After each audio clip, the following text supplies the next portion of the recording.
I just finished putting this project together. This is a water table that uses a tote that you can just pick up from Lowe's, Home Depot kind of place.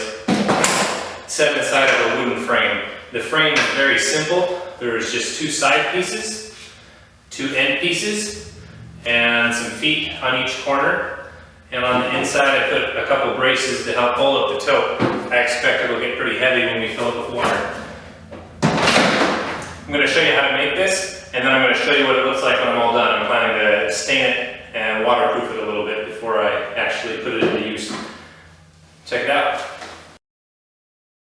So the first step in making this project is you need to get yourself a tote. Then you need to measure the tote. It depends, you got to decide where you're going to measure it from, how you want it supported. I can see that along this edge here, it's pretty flat and straight. I want that to be sitting on my wooden piece. And so for my side rails, I'm going to measure the length of this right here. And I'm going to come up from, I'm going to measure from this far edge here to this far edge, because I want my piece of wood to span that entire length. And I come up with 36 inches.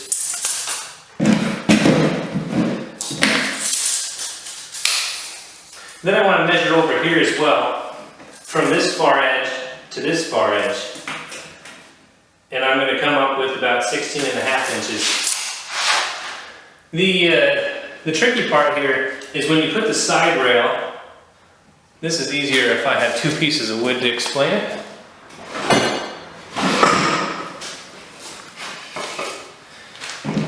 If the side rail runs all the way up to here, and the end board runs to here, there's this overlap, right, where this butt joint is.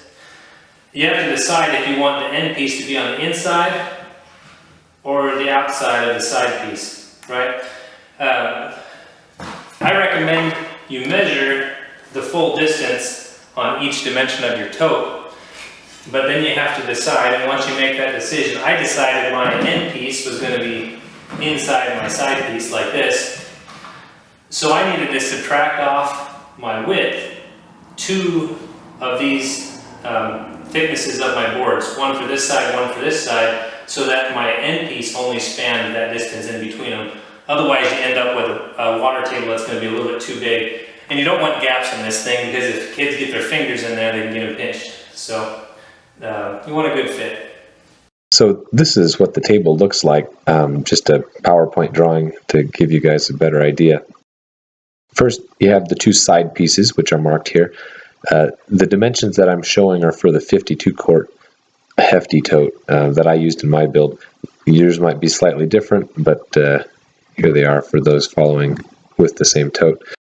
Next are the side piece, or the end pieces, then the braces, and the leg pieces. Putting this together, the first thing I did was to take the side pieces and attach a leg to each of them. Now the leg piece you want to put so it's on the outside of your side piece. So the leg portion is going to be on the outside of your final product.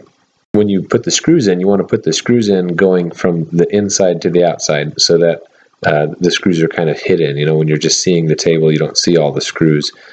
You could glue this project together if you wanted to.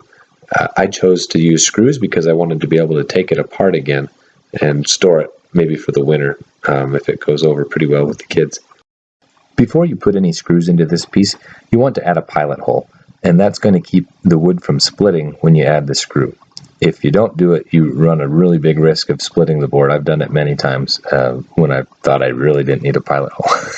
Anyways, to set the depth of your pilot hole, you can measure the length of your screw, and then mark that on your drill bit with a piece of tape. So the bottom edge of my tape marks from the bottom edge of the tape down to the tip of the drill bit. That's how long my screw is that I'm using.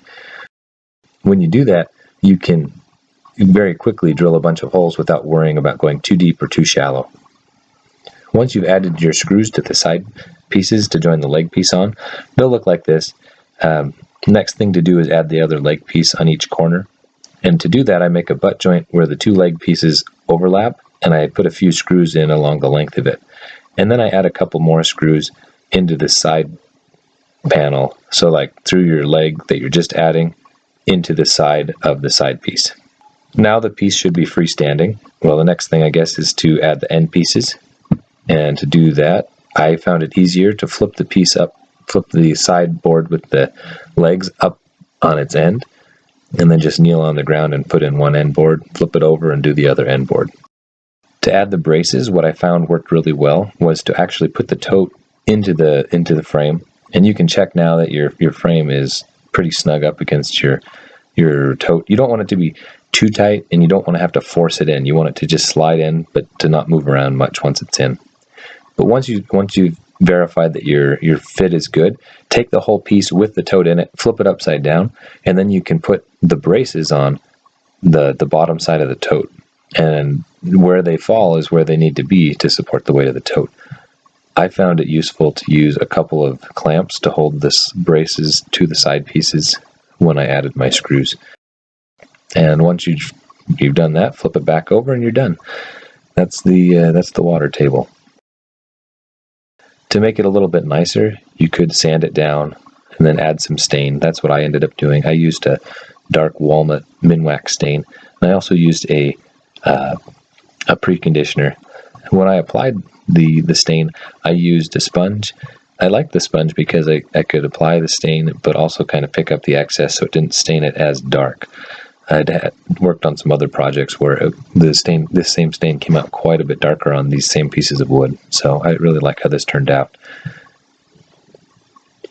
The next step would be to add sealant. In these pictures I haven't sealed it yet, but I plan to use just a spray-on water sealant. That's it. Come check us out, instructodad.com. Thanks for watching.